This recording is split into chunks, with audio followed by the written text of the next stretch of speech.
Halo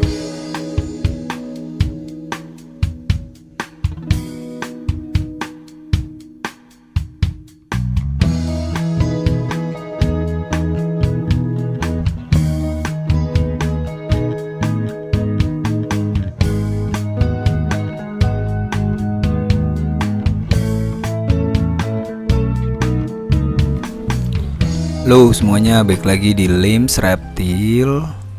Kali ini kita mau ngomongin tentang istilah-istilah yang ada di dunia flora dan fauna ya, khususnya di reptil. Kita belajar istilah-istilah, mungkin ini ilmu basic yang bisa bikin kalian gak bingung kalau nanti ketemu istilah-istilah ini di luaran sana ya, di komunitas reptil. Oke, gue ambil beberapa itu dari buku ini. Kemarin gue sempat baca-baca, namanya buku Herpetofauna, Panduan Identifikasi Satwa Liar Dilindungi. Dia itu keluaran Kementerian Lingkungan Hidup dan Kehutanan, Lembaga Ilmu Pengetahuan Indonesia. Ya, beberapa istilahnya ada di sini. Nah, nanti kita cek satu-satu istilahnya sambil kita lihat penggambarannya. Oke, langsung aja kita mulai. Istilah pertama nih, appendicites. Nah, hewan-hewan appendix ya. Apa itu appendicites? Yaitu adalah daftar jenis yang perdagangannya perlu diawasi dan negara-negara anggota telah setuju untuk membatasi perdagangan dan menghentikan eksploitasi terhadap jenis yang terancam punah. Jadi ibaratnya kalau di komunitas reptil ada yang ngomongin nih hewan appendix nih. Nah, berarti itu hewan-hewan yang lu jual belinya itu diawasi ya. Terus hewan-hewannya tuh dihentikan perdagangannya karena bisa terancam punah. Nah, ini hewan-hewan dilindungi namanya appendicites. Ya, coba kita cek appendicites. Bentar.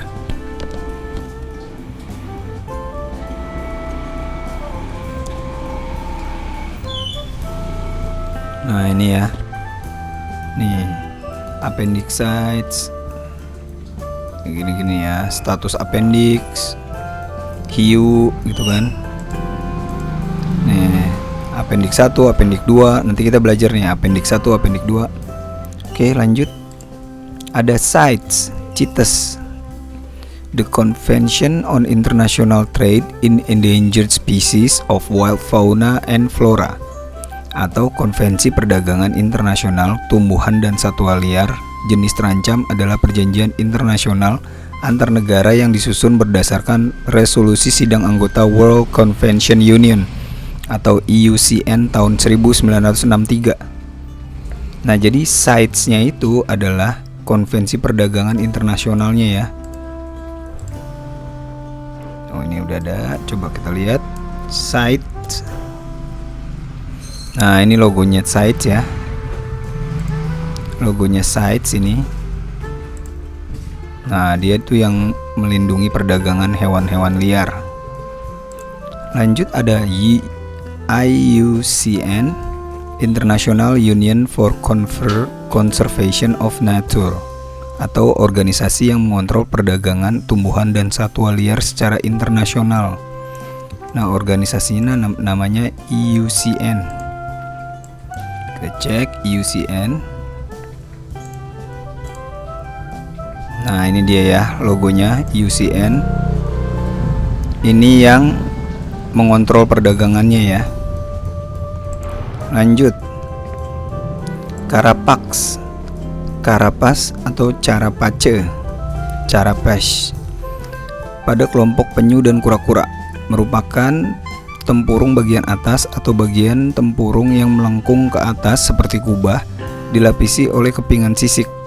Pada kelompok bulus atau labi-labi, bagian karapas ini tidak dilapisi oleh sisik, melainkan oleh lapisan kulit. Nah, jadi Carapax itu tempurung atas kura-kura. Kita lihat di sini gambarnya. Nah, ini namanya Carapax ya. Ini namanya carapax. Di kura-kura itu namanya carapax, nama lainnya ya. Lanjut, plastron. Pada kelompok kura-kura dan penyu, merupakan bagian tempurung yang cenderung mendatar atau rata, atau disebut juga tempurung bagian bawah. Nah, tempurung bagian bawah namanya plastron nih ya. Tempurung bagian bawahnya plastron, bagian atasnya carapax. Lanjut, sisik nukal atau nuchal. Pada kelompok kura-kura dan penyu, merupakan keping atau sisik tunggal berukuran kecil pada tempurung atas yang letaknya paling depan, tepat di belakang tengkuk. Nah, kura-kura dia bagian depan di tengkuk sini ya. Ini namanya nukal. Di depan sini namanya nukal. Nih ya, tempurung bagian depan namanya nukal. Sisik vertebral pada kelompok kura-kura dan penyu, merupakan deretan sisik berukuran paling besar yang terletak di sepanjang garis tulang punggung atau terletak di tengah tempurung bagian atas. Berarti yang paling gede ini nih di atas namanya vertebral. Nih ya, sini ini namanya vertebral. Oke, lanjut, sisik costal atau costal pada kelompok kura-kura dan penyu merupakan sepasang deretan sisik tepi yang terletak di antara sisik vertebral dan sisik marginal. Nah, berarti ini pinggir-pinggir ini namanya kostal. Bener nggak sih tadi? Iya benar, kostal. Nih, bagian sini namanya kostal. Lanjut, sisik marginal pada kelompok kura-kura dan penyu, kepingan atau sisik-sisik yang terletak di sekeliling tempurung bagian atas atau carapax. Sisik-sisiknya di sini semuanya namanya marginal. Ini keseluruhan ya. Yang bagian di carapax di bagian atasnya. Semua ini sisik-sisik satuannya namanya marginal. Lanjut, sisik inframarginal pada kelompok kura-kura dan penyu merupakan sejumlah sisik-sisik yang terletak di tempurung bagian bawah, merupakan tempurung bagian bawah dengan tempurung bagian atas yang menghubungkan tempurung bagian atas. Nah, ini sisik-sisiknya namanya inframarginal. Inframarginal. Yang atas marginal. Oke, lanjut, sisik rostral pada kelompok ular merupakan sisik yang terletak pada bagian tengah dari ujung moncong. Sisik tengah ujung moncong namanya tadi apa? Rostral. Sisik tengah bagian moncong ular. Bentar ya. Nih, sisik tengah bagian moncong berarti di sini ya. Namanya rostral. Sisik tengah, ini moncong, ini tengahnya. Rostral. Sisik prefrontal pada kelompok ular, kura-kura dan penyu merupakan sisik-sisik dapat berjumlah satu atau lebih yang terletak di antara sisik dahi, frontal dan moncong. Terletak di antara sisik dahi, frontal dan moncong. Moncong, dahi, nah ini di tengah-tengah situ ya. Namanya prefrontal. Lanjut lagi, dorsal berhubungan dengan permukaan bagian atas, misalnya bagian punggung ular, kura-kura dan buaya. Bagian punggung ular ada nggak? Coba kita cari aja langsung. Snake dorsal. Oke, ini jadi kalau di ular tuh sisi kecil-kecilnya di punggung itu namanya dorsal ya. Nih, sisi kecilnya. Sisi kecil namanya dorsal. Yang di punggungnya ular itu. Oke, lanjut, ventral. berhubungan dengan permukaan bagian bawah, misal bagian perut ular, kura-kura, buaya. Nah ini tadi ya, bagian perutnya kan kayak gini nih, tegu juga gini, kadal-kadal lizard juga gini, buaya juga gini, ular juga gini. Ini namanya ventral, dia agak memanjang gini ya, ventral. Bagian kecil-kecilnya dorsal. Oke lanjut, prehensile atau prehensile, kemampuan untuk menggenggam atau mencengkram, misal kemampuan dalam menggenggam atau melilit dari ekor pada ular sanca dan biawak pohon. Nah, prehensile itu berarti hewan-hewan yang bisa mencengkram, melilit, kayak ekor ular, biawak pohon juga ekornya melilit. Coba kita cari ya. Nah ini kayak gini ya. Jadi si ekornya itu bisa menggenggam pohon, kayak di monyet atau di reptil juga nih, ada biawak pohon. Ini kan ekornya panjang, dia bisa melilit di pohon gitu ya. Ini Varanus prasinus bisa, terus ada monkey skink, monkey skink tail bisa juga. Oke lanjut, tonjolan post-occipital pada buaya, tonjolan yang terletak tepat di belakang kepala. Post-occipital buaya, tadi ada kayak gambarnya. Nah ini, nah di buaya nih, ini bagian matanya buaya. Nah di belakangnya tuh ada tonjolan, 2 pasang, namanya tonjolan post-occipital. Sini ya.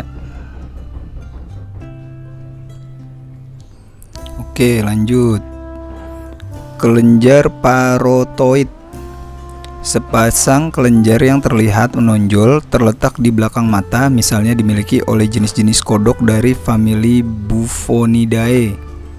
Kelenjar parotoid. Oke, ini bagian kodok ya. Nah ini kalau di belakang matanya itu ada gelembung, nah itu kelenjar parotoid ya namanya. Nah di situ letaknya kelenjar parotoid. Nah oke, berarti ini udah selesai yang dari buku. Terus yang biasa disebutin di kehidupan keseharian reptilholik, asik. Ada apa lagi? Albino ya. Nah apa itu albino? Nah ini udah ada jawabannya. Albino terjadi ketika hewan mewarisi satu atau lebih gen yang bermutasi dari kedua orang tuanya yang mengganggu produksi melanin tubuh, pigmen utama yang menentukan warna kulit, bulu, dan mata. Jadi dia terganggu produksi melaninnya ya. Nih, jadi dia badannya warna-warnanya tuh pada hilang dan matanya tuh merah biasanya kalau albino. Jadi reptil albino itu matanya merah. Terus ada lagi melanistik. Coba melanistik. Apa itu melanistik ya? Nah oke, nih jadi kalau kamu dengar hewan melanistik atau melanisme ya. Jadi melanistik itu merupakan kebalikan dari albino. Melanistik sendiri merupakan sebuah kondisi mutasi ekstrik dari pigmen yang menyebabkan hewan-hewan tersebut berwarna gelap. Nih, misalnya black dragon, black reptil, nah itu berarti dia melanistik. Nah, oke, ini contoh-contoh tegu melanistik ternyata ada ya guys. Maaf kalau nanti ada suara motor kencang, gue di pinggir jalan ini, lagi di studio gambar. Nah ini contoh-contoh tegu yang kehilangan pigmen warna lain, jadi warnanya hitam semua, disebutnya melanistik tadi ya. Ini contohnya, ini juga tuh hitam semua, black dragon, black tegu ya. Nah terus ada lagi leucistic. Nah leucistic nih ya, merupakan kelainan akibat mutasi gen yang menyebabkan tidak sempurnanya penyebar luasan pigmen pada tubuh, sehingga rambut dan kulit didominasi warna putih, tapi matanya tidak berubah, tidak jadi merah ya. Jadi ada perbedaan di albino dan leucistic. Ini dia perbedaannya. Albino warnanya hilang, tapi matanya merah. Kalau kalian lihat hewan yang warnanya kuning atau putih tapi matanya hitam, itu disebutnya leucistic, kayak gini. Matanya dia hitam. Kalau yang matanya merah, albino gitu ya, bedainnya. Oke, lanjut ya. Kita sekarang ke hybrid. Hewan-hewan hybrid. Apakah hewan-hewan hybrid itu? Yaitu hewan-hewan yang di mix ya, perkawinannya mix, bisa beda spesies, biasanya sih beda spesies ya. Nah oke, ini contohnya hewan hybrid. Tegunya ini perkawinan dari tegu merah, biru, dan BW Cakwan. Nih, tiga tegu di dalam satu tegu nih. Biru, merah, cako, black and white. Ya. Terus apalagi ada hewan-hewan apa nih? Hybrid nih banyak ya, hewan hybrid. Tegu hybrid. Terus hewan-hewan hybrid yang beda spesies. Bentar. Nah ini contoh-contoh hewan hybrid ya, cuma ini gambarnya lagi nggak ada. Ini yellow ball python kawin sama jungle carpet python. Ini ada lagi Dupong apa sih namanya? Borneo short-tailed python kawin sama ball python, namanya super ball ya. Nih hewan hybrid. Kalau tadi yellow ball python kawin sama woma python, namanya wall. Terus ini ada lagi Pueblan milk snake kawin sama banana Californian king snake. Nih. Terus ada lagi Borneo batetar x reticulated python. Gila, keren banget. Ini juga ada golden child reticulated python x ball python loh. Gila, sanca kawin sama ball python jadinya gini. Terus ada lagi nih Colombian boa kawin sama yellow anaconda. Gile. Ini ada lagi juvenile Amazon tree boa kawin sama emerald tree boa. Jerit. Keren banget. Nah itu contoh-contohnya. Nih di gecko juga Chahoa gecko kawin sama crested gecko. Wah banyak gambar yang gak keluar nih. Nih Aspidocelis exsanguis kawin sama Aspidocelis inornata. Nih di kura-kura red-eared slider kawin sama yellow bellied slider. Ini juga hybrid. Ouachita map turtle kawin sama red-eared slider. Ini kawin sama ini, hasilnya ini. Gile. Terus ini juga ada lagi hawksbill kawin sama loggerhead. Ini juga sulcata kawin sama leopard tortoise. Gila, sulcata kawin sama leopard tortoise, gimana caranya? Sulcata kan gede ya. Ya udah, itu contoh-contohnya dari hewan-hewan hybrid ya. Oke, lanjut kita ke egg binding. Jadi ini di burung ya. Karena gua nemuin kata-katanya di burung nih. Faktor utama penyebab terjadinya egg binding ialah kurangnya asupan gizi pada induk. Gangguan pembentukan kerabang telur ini terjadi akibat kekurangan nutrisi, khususnya vitamin D3, sehingga menyebabkan telur burung menjadi lunak. Sehingga ketika dikeluarkan telur lengket di dinding reproduksi. Nah, oke, jadi egg binding ini dimana si telurnya itu lengket di badannya si reptil dan susah keluarnya.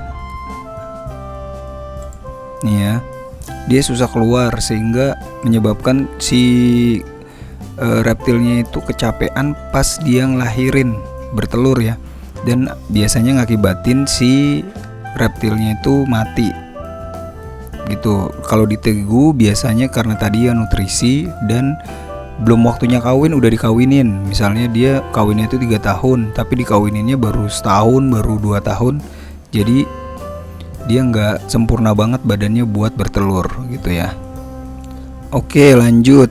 itu ada MBD ya, banyak tuh disebut MBD, itu metabolic bone disease, penyakit tulang ya. Nah ini contohnya penyakit tulang. Ntar dulu gue gedein dulu, nggak bisa gede ternyata. Oke, biasanya tegu yang kena penyakit tulang itu dia susah jalan, badannya tuh bentuk tulangnya aneh kayak gini ya. Nih kakinya tuh kaku, hidup cuma dia jadi susah bergerak. Itu dia kena MBD. Buat nanganinnya kasih kalsium ya sama jemur. Lanjut istilah lainnya ada shedding. Shedding itu ganti kulit ya pada reptil. Ini disebutnya shedding. Oke,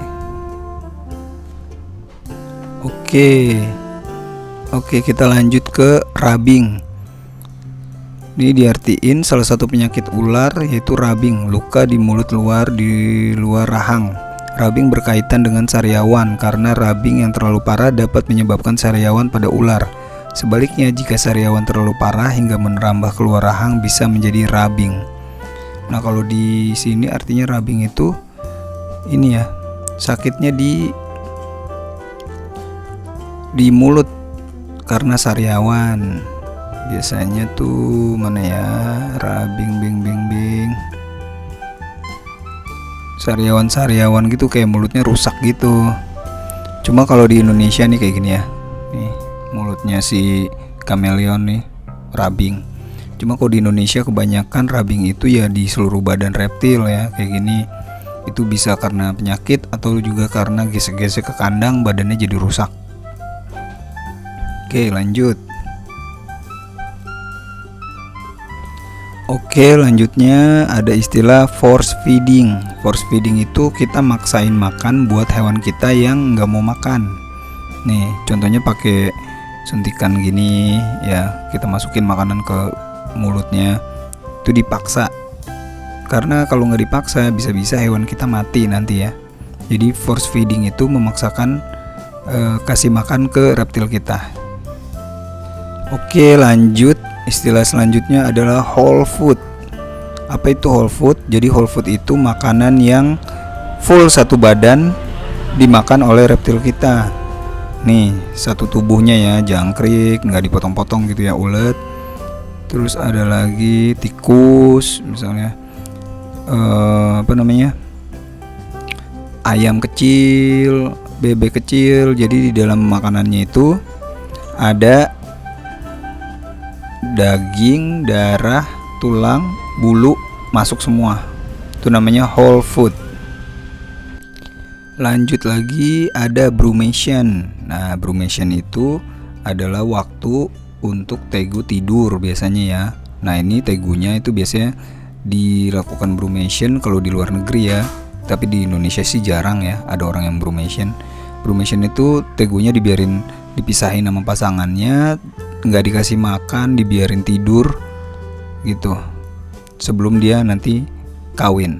Namanya brumation. Oke, ini istilah untuk si tikus ya. Biasanya kalau bayi itu disebutnya pinky mouse nih, pinky. Terus ada fuzzy itu tikus bayi yang udah berbulu tapi masih merem, itu namanya fuzzy. Terus ada small itu biasanya kalau di Indonesia namanya jumper, medium, jumbo. Udah gitu aja sama. Oke, kita lanjut. Selanjutnya tuh istilahnya ada death roll. Death roll itu biasanya dipakai buaya ya buat ngancurin mangsanya saat buat dimakan. Nah, death roll ini juga dilakukan oleh banyak biawak dan juga tegu. Tegu juga bisa death roll guys. Jadi hati-hati, misalnya ada tegu galak, kalian jangan sempet masukin tangan ke gigit, bisa di death roll, abis kita. Jadi dia sistemnya muter ya, makanannya digigit terus dia muter. Nah, ini contoh death roll nih. Ntar gue gedein dulu gambarnya.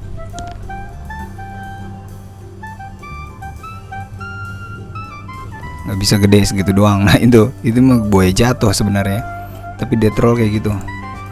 Nah, ini death roll ya. Oke, lanjut. Oke, lanjut istilah selanjutnya ada sudden death. Sudden death ini hewannya mati secara tiba-tiba ya. Misalnya hari ini lu baru kasih makan, besok tiba-tiba mati. Kayak tegu gua si Puku kemarin ya. Kayak tegu gua. Besok kemarinnya sehat, tapi besok-besoknya mati. Itu namanya sudden death. Oke, lanjut. Free roam. Free roam itu kita ngajakin atau ngeluarin tegu kita dari kandang, suruh dia main free kemana-mana ya, muter-muter atau dibawa jalan-jalan. Itu namanya free roam. Lanjut lagi basking. Nah, basking ini basking spot, tempat baskingnya yaitu berjemur atau menyerap panas. Itu namanya tempat basking, disebutnya basking. Oke, lanjut tera atau terrarium. Tera itu maksudnya kandang atau akuarium buat reptil. Terrarium ya namanya. Oke, lanjut. Untuk ukuran tegu ya, di kecil seperti biasa. Kalau yang ini disebutnya baby. Terus ini kalau remaja disebutnya juvenile atau juve ya. Misalnya ada yang jual tegu juve, itu berarti tegunya tuh remaja. Dan adult, dewasa, tegu dewasa. Oke, lanjut istilah berikutnya ada tail tip. Tail tip itu ujung ekor ini ya. Tail tip tegu, ujung ekor tegu. Oke, disebutnya tail tip. Lanjut ada prolapse. Wow. Nah, prolapse itu penyakit tegu yang keluarin penisnya ya. Penisnya keluar. Ini namanya prolapse. Nah, ini penisnya tegu disebut hemipenis karena dua. Penisnya tegu dua, jadinya hemipenis. Oke, lanjut. Ada apa lagi? WC, hewan WC. Oke, jadi hewan WC itu artinya wild cat atau hewan yang ditangkap di alam liar. Biasanya kalau dijual nih, ada tegu WC nih gue jual, atau biawak WC, berarti itu biawaknya itu tangkap langsung dari alam liar.